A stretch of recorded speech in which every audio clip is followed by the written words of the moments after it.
దావీదు తన జీవితంలో ఎన్నో కష్టాలు గుండా, శ్రమల గుండా, లోయల్లో, అడవులలో, కొండల మీద గొర్రెలు కాసుకుంటూ, ఆ కంపులో, వాసనలో, ఎండకెండుతూ, వర్షానికి తడుస్తూ, మంచుకి, చలికి తట్టుకుంటూ, ప్రభు కొరకు స్తుతిస్తూ, ప్రభు కొరకు జీవిస్తూ, ప్రభుని స్తుతిస్తూ, గణపరుస్తూ, ఆటుపోట్లకి తట్టుకుని, ఒక విధంగా అంటే మన భాషలో ఆటుపోట్లు తట్టుకుని, కష్టాలకు, శ్రమలకు తట్టుకుని, బాధలకు తట్టుకుని, ఈ రోజున ఒక మంచి గాయకుడిగా, ఒక మంచి రాజుగా ఒక మాట అంటాడు ఏంటంటే, నేనైతే దేవుని యొక్క మందిరంలో పచ్చని ఒలీవ చెట్టు వల్ల ఉంటాను. దావీదు ఒలీవ చెట్టు గురించి ఎందుకు తెలియచేస్తున్నాడంటే, ఒలీవ చెట్టు అనేటువంటిది ఇది ఆశీర్వాదాలకు, దీవెనలకు, మేలులకు ఇది సూచనగా ఉన్నది. ఈ ఒలీవ చెట్టు సాధారణంగా 99% దీనికి మరణము ఉండదు, ఎక్కువ కాలం బతుకుతుందంట. జాగ్రత్తగా వినాలి. చాలా చెట్లు, కొన్ని చెట్లు వాతావరణం బట్టి పెరుగుతాయి, వాతావరణం బట్టి పెరుగుతాయి, లేదంటే వాతావరణం బట్టి చచ్చిపోతాయి. కొన్ని మొక్కలు తీసుకొచ్చి మనం పెడతాము, కొన్ని దినాలు అయిపోయిన తర్వాత అవి ఎండిపోతాయి, చచ్చిపోతాయి. కానీ ఒలీవ చెట్టు అనేటువంటి ఒక వెలువ చెట్టు ఇది బాగా వృక్షంగా లేక పెద్ద చెట్టుగా, ఎక్కువ శాతము మరణించినటువంటి పరిస్థితి. ఇది సాధారణంగా ఎదుగుదల ఎక్కువగా ఉన్నటువంటి కారణాన్ని బట్టి బైబిల్ గ్రంథంలో ఆదికాండం నుంచి ప్రకటన గ్రంథం వరకు కూడా ఈ ఒలీవ చెట్టుకు ఒక ప్రాధాన్యత ఇచ్చాడు. కీర్తనలో ఉంటుంది, 128వ కీర్తన 3వ వచనంలో, నీ భోజనపు బల్ల చుట్టూ నీ పిల్లలు ఒలీవ మొక్కల వడ్డే ఉంటారంట. నీకు పుట్టినటువంటి బిడ్డలు, మనకు పుట్టినటువంటి బిడ్డలు ఒలీవ మొక్కల వలె ఉంటారని లేఖనాలు తెలియజేయబడుతూ ఉన్నాయి. అంటే మన దేవుడు దీవించడమే కాకుండా మన బిడ్డలను కూడా దేవుడు దీవిస్తూ, మన బిడ్డలు కూడా దేవుడు ఆశీర్వదిస్తూ, వారు ఒక ఒలీవ చెట్టు ఎలాగైతే మరణించకుండా, ఒలీవ చెట్టు ఎలాగైతే ఎక్కువ కాలము బ్రతుకుతూ ఉంటుందో, ఎక్కువ కాలము అది బ్రతికి అది ఫలాలు ఇస్తూ అనేక మందికి ఆశీర్వాదకరంగా ఉంటుందో, అలాగ నువ్వు, నీ బిడ్డలు, నీ కుటుంబము వర్ధిల్లాలని కొన్ని మాటల్లో ఈ కీర్తనలో 128వ కీర్తన 3వ వచనంలో, నీ భోజనపు బల్ల చుట్టూ నీ పిల్లలు ఒక ఒలీవ మొక్కలాగా ఉంటారు, నీ పిల్లలను దీవిస్తానని.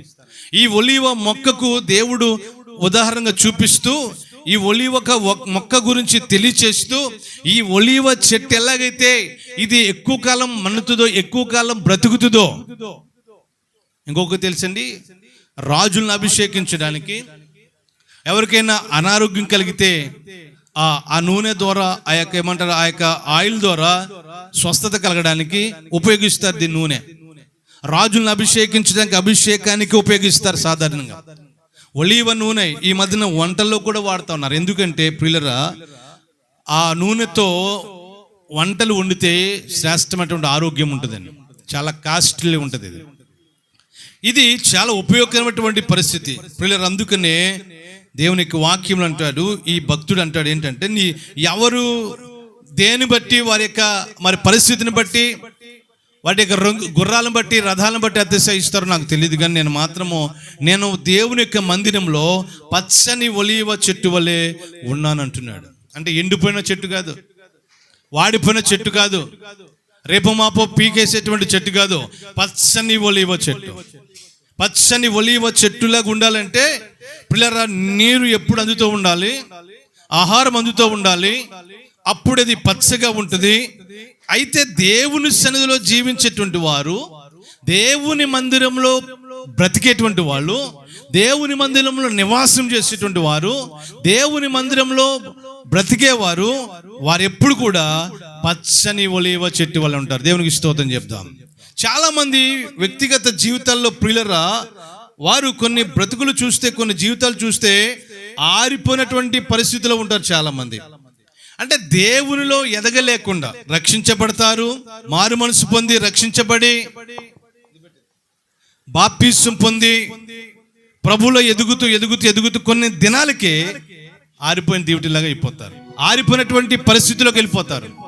ఎందుకంటే వారి జీవితాల్లో దేవుని సన్నిధిలో నివసించలేనటువంటి దౌర్భాగ్యమైన పరిస్థితి ఉంటుంది. యారతికి నల్లి మనము దేవుల్లో పుట్టింది, దేవుల్లో పెరిగేది, లేక దేవుల్లో రక్షించబడినటువంటి సమయం నుంచి కూడా మన జీవితంలో అంచులంచులుగా పచ్చని ఒలీవ చెట్టు వల్ల ఎదుగుతూ ఉండాలి. ఆశీర్వాదాలతో నింపబడాలి, దీవించబడాలి. మనం వ్యక్తిగతంగా ఎప్పుడైతే మనము అట్టి విధంగా ఎదుగుతుంటామో మనల్ని సృష్టించిన దేవునికి సంతోషము, మనకి కూడా సంతోషము. కొంతమంది రక్షించబడతారు, మారు మనసు పొందుతారు, బాప్తిసం పొందుతారు. కానీ కొన్ని దినాలైన తర్వాత వారు ఏమవుతుందంటే పరిస్థితి ఎదగలేని పరిస్థితి, ఎండిపోయిన పరిస్థితి, ఎదగలేని పరిస్థితి. ఒక చెట్టుకు నీరు ఎక్కువ పోస్తూ ఉంటే అది పచ్చగా ఉంటుంది, అది ఏమవుతారంటే పెరుగుతూ ఉంటుంది, అది విస్తరిస్తూ ఉంటుంది. నీళ్లు వేయకపోతే, ఆహారం పెట్టకపోతే, సరైనటువంటి నీరు వేయకపోతే, ఆహారం పెట్టకపోతే ఏమవుతుందంటే అంచులంచులుగా కొంచెం ఎండిపోయి చివరికి అది చచ్చిపోద్ది. కొన్ని అలాగే చూస్తూ ఉంటాం.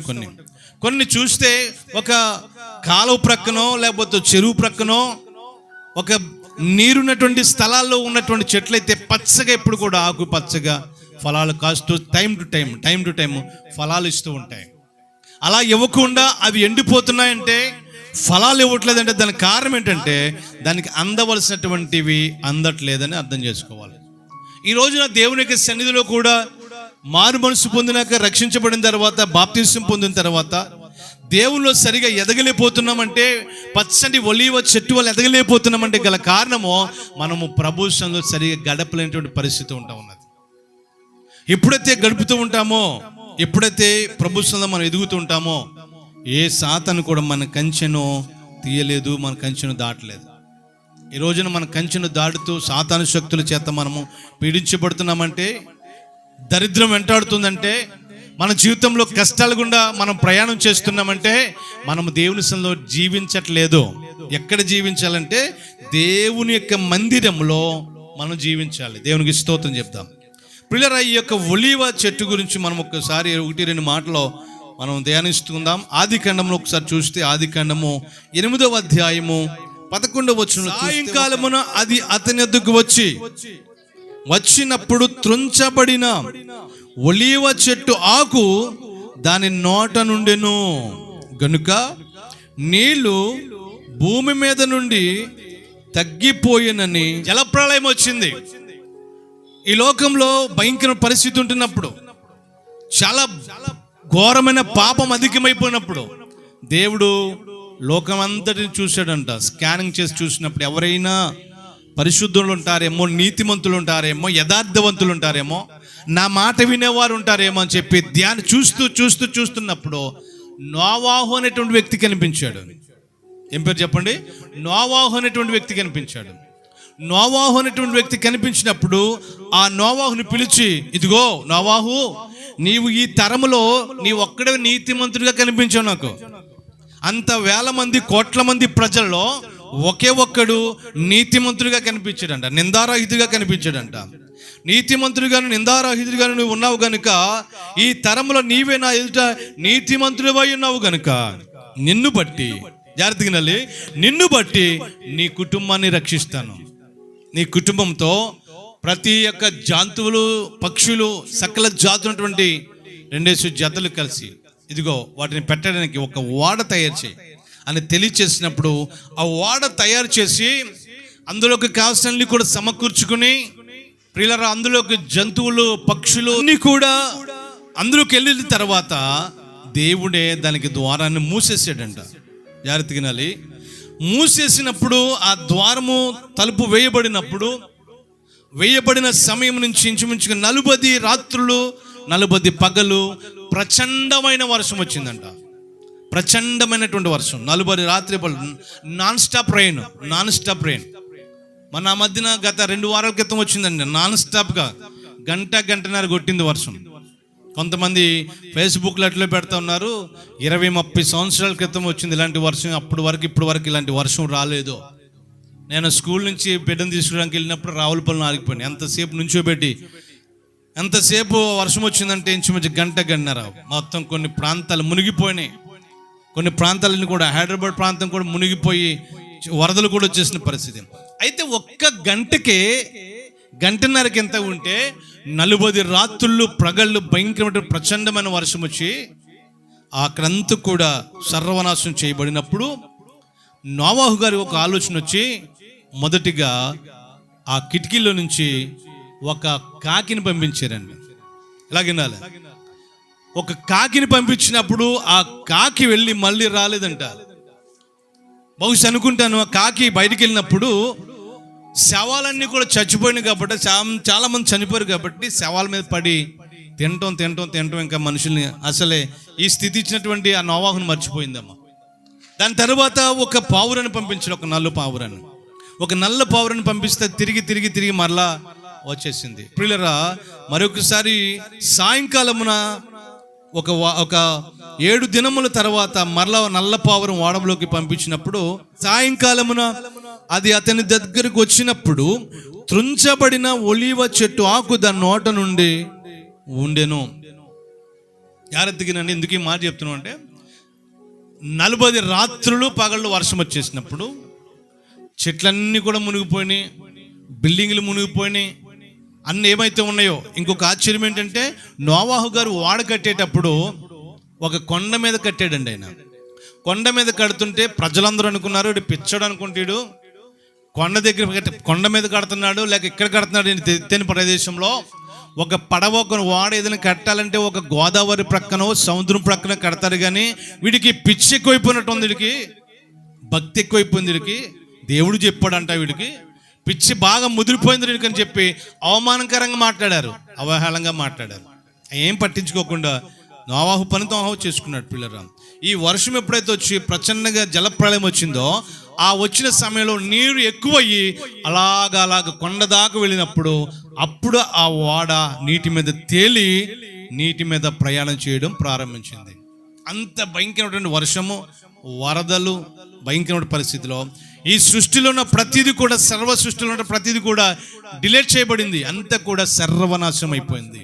అయితే మనం ధ్యానించేటువంటి మాట ఏంటంటే సాయంకాలమున ఒక పావురాన్ని పంపించినప్పుడు అది సాయంకాలం వరకు తిరిగి వచ్చేటప్పుడు నోటితో ఒక ఒలీవ చెట్టు ఏమంటారు రెబ్బ లేక ఏమంటారు దాని యొక్క తుంచబడిన ఒలీవ చెట్టు ఆకును తీసుకొచ్చిందండి. అప్పుడు అర్థం చేస్తున్నాడు అంటే ఇక్కడ జలప్రలయం ఈ యొక్క నీరంతా కూడా తగ్గిపోయిందని చెప్పి అప్పుడు బయటికి రావడం ప్రారంభించబడింది. ఈ ఒలీవ చెట్టు గురించి మనం ధ్యానిస్తూ ఉన్నాం. పిల్లరా, ఈ ఒలీవ చెట్టు అంత జలప్రలయంలో కూడా అది చనిపోకుండా అది బ్రతికే ఉన్నది. ఈ రోజున ఒక క్రైస్తవుడిగా, దేవుని బిడ్డగా ఆధ్యాత్మిక జీవితంలో చనిపోకుండా, ఆధ్యాత్మిక జీవితంలో మరణించకుండా ప్రభువులో నువ్వు ఎదుగుతూ ఉంటే మన జీవితాలు అన్ని దీవెనలతో ఆశీర్వాదాలతో నింపుతాడు. అంటే పచ్చని ఒలీవ చెట్టు వల్లే ఉంటాం. ఒకవేళ పైకి బాగా కనపడవచ్చు, పైకి మామూలుగానే మనుషుల కింద కనపడవచ్చు, మనం మామూలుగా కనపడచ్చు. అందుకనే ప్రకటన గ్రంథం ఉంటుంది, చదవస్తుంది, కానీ నీవు జీవించుచున్నావన్న పేరు మాత్రం ఉన్నది, కానీ నీవు మృతుడవే. అంటే మన జీవితంలో మనం బాగానే ఉండొచ్చు, కానీ ఆధ్యాత్మిక జీవితంలో చచ్చిపోతే, ఆధ్యాత్మిక జీవితంలో దిగజారిపోతే, ఆధ్యాత్మిక జీవితంలో మనము ఎండిపోతే, ఆధ్యాత్మిక జీవితంలో పడిపోతే మనము పరలోక రాజ్యానికి మనం ముందు వెళ్ళాం. మనుషుడు అంటారు ముందు మనల్ని, మనం చచ్చిపోతే ఊపిరిపోతే మనలో ఊపిరి వెళ్ళిపోతే ఏమంటారు? మనిషి అంటారు. ఏమంటారండి? శవం అంటారు. ఈ శవాన్ని తర్వాత తీసేయండి, టైం అయిపోతుందండి, లేకపోతే తీసుకెళ్ళిపోవాలండి అంటారు. ఏమైపోద్ది? పేరు మారిపోతుంది. మనలో ఏమంటారు? ఊపిరి ఉన్నంత వరకు కూడా మనిషి అంటాం, మన పేరు పెట్టి పిలుస్తారు. మనం ఊపిరి అయితే ఎప్పుడైతే పోతుందో శవం అంటారు, ఆ శవాన్ని తీసేయండి అంటారు. ఎందుకు ఈ మాట చెప్తుంటే పిల్లలు, ఒక ఒలీవ చెట్టు వల్లే మనము బ్రతకాలంటే మనము ప్రభు సన్నిధిలో ప్రార్థనలోను, వాక్యంలోను, ఆరాధనలోను అన్ని విషయాలు కూడా ఎదుగుతూ ఉండాలి. పాటలు మాత్రమే ఉంటే సరిపోతాం, ప్రార్థన మాత్రమే ఉంటే సరిపోతాం, వాక్యం మాత్రమే ఉంటే సరిపోతాం, ఆరాధన ఉంటే మాత్రమే సరిపోతాం. అన్నీ కలిసి ఉంటే అప్పుడు మనం ఎదుగుతూ ఉంటాం. మన జీవితంలో ఒక పచ్చని ఒలీవ చెట్టు వలె ఉంటాం. ఈ పచ్చని ఒలీవ చెట్టు ప్రియులరా, ఎన్ని జల ప్రళయం వచ్చినా, ఎంత తుఫాన్ వచ్చినా, ఎంత వరదలు వచ్చినా అది చచ్చిపోకుండా అది పచ్చగా ఉన్న కారణాన్ని బట్టి ఆ పావురం వెళ్ళి వచ్చేట గుర్తుగా బాగానే ఉంది, పర్లేదని గుర్తుగా ఆ యొక్క తుంచబడినటువంటి ఒలీవ చెట్టును తీసుకొచ్చింది పిల్లరా. ఒకసారి న్యాయాధిపతుల గ్రంథము 9వ అధ్యాయం 9వ వచనం ఒకసారి చదివితే, మమ్మును ఏలుమని ఒలీవ చెట్టును అడగగా, ఒలీవ చెట్టు దేవుని మానవులను దేని వలన నరులు సన్మానించుదురో ఆ నా తైలమును నీయక మాని చెట్టు మీద రాజునయ్యుండి ఇటు అటు ఊగుటకు నేను వచ్చేదనా. ఇక్కడ వ్రాయబడినటువంటి మాటల్లో చెట్లకు ఒక రోజున ఆలోచన వచ్చిందంట. ఉదాహరణగా చెప్తా ఉన్నాడు న్యాయాధిపతుల గ్రంథంలో. ఈ చెట్లకు ఆలోచన వచ్చి మాకంటూ ఒక రాజు కావాలి, మాకంటూ ఒక రాజు కావాలి కనుక ఒక్కొక్క చెట్టు దగ్గరికి వచ్చి, అమ్మా చెట్టు నువ్వు మమ్మల్ని ఏలు, నువ్వు మమ్మల్ని పరిపాలించు, మమ్మల్ని పాలించు అని ఒక్కొక్క చెట్టు దగ్గరికి వచ్చి అడుగుతున్నాయంట. ఈ చెట్లన్నీ కలిపి ఒక్కొక్క చెట్టు దగ్గరికి వచ్చి అడుగుతుండగా పిల్లరా, మొట్టమొదటిగా ఇదిగో మమ్మల్ని ఏలుమని ఈ యొక్క ఒలీవ చెట్టు దగ్గరికి వచ్చినప్పుడు ఒలీవ చెట్టు ఏం చేసిందంటే, ఆ చెట్టు అంటుంది, ఒలీవ చెట్టు నేను దేవుని మానవులను నరులను దేని వలన సన్మానిస్తారో ఆ నా తైలమును ఇవ్వడం మానేసి నేను పరిపాలన చేసుకుంటూ ప్రభుత్వం చేసుకుంటూ ఒకళ్ళ మీద అధికారంగా ఉండటం నాయన అది నాకు ఇష్టం లేదు, నేను రాను అని చెప్పాను. తర్వాత మరొక చెట్టు అంజూరపు చెట్టును, తర్వాత ద్రాక్షావళి చెట్టును, అలాగే కొన్ని చెట్లు అడుగుతూ ఉంటే ఇదిగో ఈ ఒలీవ చెట్టు ఏమంటుందంటే, ఈ ఉదాహరణకు రాసిన మాటల్లో ఈ ఒలీవ చెట్టు అంటుంది, ఇదిగో నాకు వచ్చినటువంటి తైలము ద్వారా, నాలో నుంచి వచ్చిన తైలము ద్వారా మనుషులను రాజులను అభిషేకిస్తారు. అటువంటి తైలాన్ని ఇవ్వడం మానేసి ఇదిగో నేను రాజుగా ఉండటం లేక నేను పరిపాలించడం నాకు ఇష్టం లేదు, నేను రాను అని చెప్పి కరాఖండిగా చెప్పిందంట చెట్టు. అయితే తరువాత అంజూరపు చెట్టుని అడిగారు, అది అలాగే చెప్పింది. ద్రాక్షావళిని అడిగితే అదిగో అలాగే చెప్పింది. అయితే ముళ్ళ చెట్టు దగ్గరికి వచ్చి మమ్మల్ని ఏలుమని ముళ్ళ చెట్టుని అడుగుతుంటే, ఇదిగో మీరు ఎప్పుడు వస్తారా అని చూస్తున్నాను, జాగ్రత్తగా వినాలి, ఇదిగో మీరు ఎప్పుడు వస్తారా అని చూస్తున్నాను, రండి, ఇదిగో మీరు నన్ను మాత్రం అడగకపోతే, లేకపోతే నన్ను మాత్రం రాజుగా మీరు ఉంచుకోకపోతే ఇప్పుడే మిమ్మల్ని కాల్ చేస్తానని చెప్పి భయపెట్టిందంట. దానికి ముందున్నటువంటి 3 చెట్లు కూడా ఉంటున్నాయి. మేము మాకు ఇచ్చిన దేవుడు ఇచ్చినటువంటి ఆ గొప్పతనాన్ని మానేసి మీ పరిపాలన చేయడానికి లేక మేము పరిపాలన చేయడానికి మేము రాము అని ఒలీవ చెట్టు చెప్పింది, అంజూరపు చెట్టు చెప్పింది, ద్రాక్షావళి చెట్టింది. ఈ చెట్లు కూడా ఏం చేస్తున్నాయంటే దేవుడిచ్చినటువంటి ఘనతను పొందుకొని, దేవుడిచ్చినటువంటి ఆధిక్యతను పొందుకొని, దేవుడిచ్చినటువంటి కృపను పొందుకొని, అవి దేనికైతే సృష్టించబడ్డాయో, జాగ్రత్తగా వినాలి, అవి ఎందుకైతే సృష్టించబడ్డాయో దేవుని మాట వింటూ దేవునికి లోబడి జీవిస్తూ ఉన్నది. అందులో ఒలీవ చెట్టు ఒకటి. ఇది అధికారాన్ని కోరుకోదు, ఈ చెట్టు అధికారాన్ని కోరుకోదు, పరిపాలన కోరుకోదు, తగ్గించుకున్నటువంటిది. దేవుడు నన్ను తైలము ఇవ్వడానికి సృష్టించాడు. ఇలాగైనా జాతిగా నలుగు పిల్లరా, ఈ చెట్టు అంటుంది నాకు దేవుడు తైలం ఇవ్వడానికి, ఆ తైలము ద్వారా అనేక మంది స్వస్థపడడానికి, ఆ తైలం ద్వారా అనేక మంది అభిషేకించబడడానికి, అనేక మంది ఆరోగ్యం ఇవ్వడానికి దేవుడు నన్ను సృష్టించాడు. కనుక నేను వాళ్ళందరినీ సంతోషపరచాలి. కనుక నేను దీనికోసం ప్రభుత్వం చేయడం కోసం లేకేమంటారంటే నేను అధికారం చెల్లించడానికి నేను రాలేదు. కొంతమంది కొన్ని చోట్ల అధికారం కోసం చూస్తారు, అధికార దాహం అంటారు. అధికార దాహం, నాకు ఇస్తే బాగుంది, లేకపోతే పరిపాలన చేస్తే బాగుంది, లేకపోతే నన్ను ఈ స్థితిలో ఉంచితే బాగుంది, వాళ్ళకి ఇవ్వాలా మాకు ఇవ్వకూడదా అనేటువంటి కొంతమంది అధికార దాహంతో సంఘాల్లో చాలామంది కొన్ని చోట్ల చూస్తే ఈ అధికారం కోసం కొట్టుకు చచ్చిన వాళ్ళు కూడా చాలామంది ఉన్నారు. ఈ అధికారం కోసం పిల్లరా నాకు ఈ అధికారం కావాలి, ఈ పరిపాలన నాకు కావాలి, నేను అందరం మీద అధికారిగా ఉండాలనేటువంటి దీనికోసం కొన్ని సంఘాల్లో కొట్టుకుని కొంతమంది ప్రాణం పోగొట్టుకుంటే వాళ్ళు జైలుకి వెళ్ళిన వాళ్ళు చాలామంది సంఘాల్లో చూస్తూ ఉన్నాం. ఈ రోజున ఈ యొక్క ఒలీవ చెట్టు ద్వారా మనం అర్థం చేసుకున్నటువంటిది ఏంటంటే, ఒలీవ చెట్టు అంట మనుషులను రాజులను అభిషేకించడానికి, అందరినీ బాగు చేయడానికి ఉపయోగపడేటువంటి నూనె ద్వారా అనేక మంది దీవించబడతా ఉన్నారు. అందుకనే ఈ దావీదు మహారాజు ఉదాహరణగా చెప్తున్నాడు ఏంటంటే, నేను దేవుని యొక్క సన్నిధిలో పచ్చని ఒలీవ చెట్టు వలె ఉంటాను. అలా అనుకుంటే సరిపోదు. అలా అనుకుని బాప్తిసం తీసేసుకుని రక్షించబడి బాప్తిసం తీసేసుకుని అలా ఉంటే సరిపోదు. కానీ ప్రభువులో మనం ఎప్పుడు కూడా ఎదుగుతూ ఉండాలి. ఒక ఒలీవ చెట్టు ఎలాగైతే మంచి తైలాన్ని ఇస్తుందో, మంచి ఆహారం తీసుకుని నీరు తీసుకుని ఎలాగైతే అది ఫలిస్తుందో, అది ఎక్కువ కాలం బ్రతుకుతుందో, దాని యొక్క చెట్ల యొక్క ఫలముల ద్వారా ఎలాగైతే ఇతరులను సంతోషపరుస్తుందో, అలాగా మన జీవితంలో ప్రభువును సంతోషపరిచేటువంటి వారికి ఉండాలి. మన దేవుడు ఎందుకు పంపించాడు ఈ లోకానికి? మనము ఈ లోకంలో స్థిరంగా ఉండమండి. జాగ్రత్తగా ప్రియులారా, స్థిరంగా మనం ఉండము. ఉన్నంత కాలమే మనం నాది మనం అనుకుంటూ ఉంటాం. ప్రియుల స్థిరంగా ఉండ, కానీ ఉన్నంతలోనే మన దేవుడు ఎందుకు పంపించాడు, ఇంతకీ ఈ లోకంలో మనం ఎందుకు ఉంటున్నాం, మన జీవితం ఏంటి, మనం ఎందుకు బ్రతుకుతున్నాం, ఏం చేస్తున్నాం, మన దేవుడు ఎందుకు పుట్టించాడు అనే పరమార్థము మనం తెలుసుకోవాలి. దేవునికి స్తోత్రం చెప్పండి. అర్థం తెలుసుకోవాలి. మనం ఎందుకు జన్మకు కారణం ఉంది. ఒక వస్తువు ఉందంటే ఇది ఈ వస్తువు ఉందంటే దీనికి ఒక కారణం ఉంది. ఇది దేనికి మనకి దానికి సృష్టించలేదు. ఈ వస్తువుకు కారణం ఉంది, ఈ వస్తువుకు కారణం ఉంది, ఇక్కడ ఉన్నటువంటి సెల్ ఫోన్కి ఒక కారణం ఉంది. ఏ కారణం లేక సృష్టించబడలేదు. ఇది దీని పని నిర్వర్తిస్తూ ఉంది. ఈ వస్తువు దీని పనిది చేస్తూ ఉంది, ఇది దీని పని చేస్తుంది. కానీ మానవుడు ఒకడే. దేవుడు ఎందుకు మనం ఈ లోకానికి పంపించాడో, ఈ లోకంలో ఎందుకు సృష్టించాడో, ఈ లోకంలో మనం ఎందుకు బ్రతికిస్తున్నాడో అర్థం లేకుండా, పర్థం లేకుండా జీవిస్తూ ఉన్నాడు. అందుకనే ఈ రోజున అర్థవంతంగా మనం బ్రతకాలి. అలా బ్రతకాలంటే ప్రభు సంఘంలో మనం పచ్చని ఒలీవ చెట్టు వలె జీవించాలి.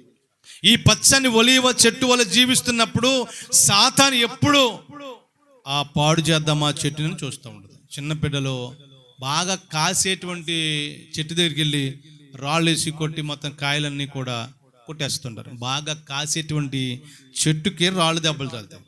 ఏమీ కాయని చెట్టుకి, కాయని చెట్టుకి ఎవరు కూడా దాని జోలి చూడరు. కనుక ఈ రోజున పచ్చని ఒలీవ చెట్టు వల్ల ఉంటే సాతాను కూడా ఏదో విధంగా మనను పాడు చేయాలని, భక్తి జీవితంలో, ప్రార్థన జీవితంలో మనం ఏదో విధంగా పడేయాలని చూస్తూ ఉంటుంది. అటువంటి పరిస్థితుల్లో ప్రభువులో మనం ఎదుగుతూ ఉండాలి. దావీదు అంటాడు, ఆయనకి తెలుసు, ఆటుపోట్లు తట్టుకుని పైకి వచ్చాడు. దావీదు అంటాడు, నేను ఎవరు ఏమొచ్చినా, శూరుడా నీవు ఎందుకు అతిశయిస్తున్నావు? నీకున్న కత్తిని బట్టి, నీకున్నటువంటి బలాన్ని బట్టి అతిశయిస్తున్నావేమో, కానీ నేను పచ్చని ఒలీవ చెట్టు వల్ల ప్రభు సన్నిధిలో ఎదుగుతూ ఉంటాను. అందుకని ఒక రోజున అంటాడు, అయ్యా ప్రార్థనకి వెళ్దాం రండి అని అన్నారు ఒక ఆయన. అంటే ఆ మాట విని హృదయం సంతోషం. మందిరములకు ఎప్పుడు వెళ్దామని జనులు నాతో అన్నప్పుడు నేను సంతోషించిన. అంటే దేవుని యొక్క సన్నిధి యొక్క ఏమంటారు విలువేంటో అతనికి తెలుసు.